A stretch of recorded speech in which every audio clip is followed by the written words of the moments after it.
Vandag gaan ons luister na die verhaal van die eerste gelowiges wat 'n gemeente gevorm het.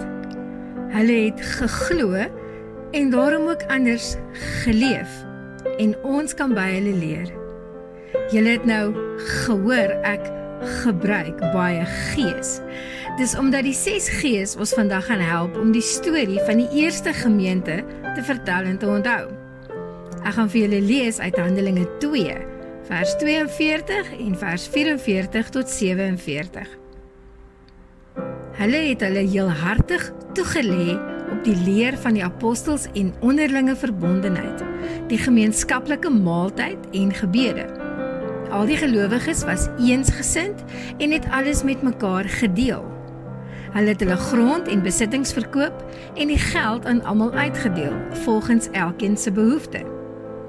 Hulle het almal elke dag getrou by die tempel by mekaar gekom, van huis tot huis die gemeenskaplike maaltyd gehou, hulle kos met blydskap en in alle eenvoud geëet, en God geprys. Die hele volk was hulle goedgesind, en die Here het elke dag mense wat gered word by die gemeente gevoeg. Dit was nou mooi, maar daar was daarom 'n paar groot woorde, né?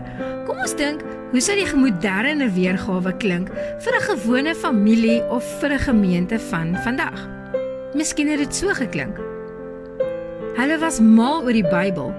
Hulle het Bybelstories saam gelees en dit het hulle geleer om die regte dinge te doen. Hulle het nagmaal gebruik en vir mekaar gebid. Hulle het nie gestry nie. Hulle was gaaf en het dit wat hulle gehad het met mekaar gedeel. Die wat baie gehad het, het vrylik gedeel met die wat min gehad het.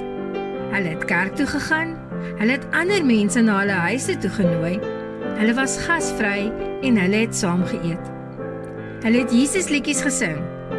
Ander mense het gesien hoe hulle geleef het en hulle het daarvan gehou.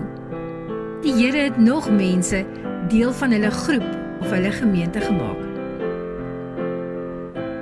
Hierdie verhaal herinner ons daaraan dat as ons 'n gemeente of 'n groep wil wees wat omgee vir mekaar, het ons die regte bestanddele nodig. Dink nou net, ek bak 'n koek en in plaas van bakpoeier gooi ek peper in. En in plaas van eiers gooi ek tomatiesous in. En in plaas van kakao gooi ek asyn in. Dit gaan mos nou glad nie werk nie. Dit klink vir my na 'n suur storie daai, né? Maar wanneer ons die regte bestanddele bymekaar sit en die resep volg, dan kry ons 'n heerlike lekker koek waaraan almal lekker kan smil.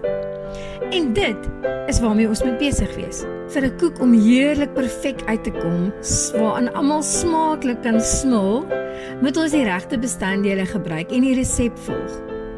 God se resep vir 'n gemeente of 'n groep wat groei en wat doen wat hy vra, het 6 gees: gedeel, gesorg, geëet en gekuier, geleer, gesing en gebid.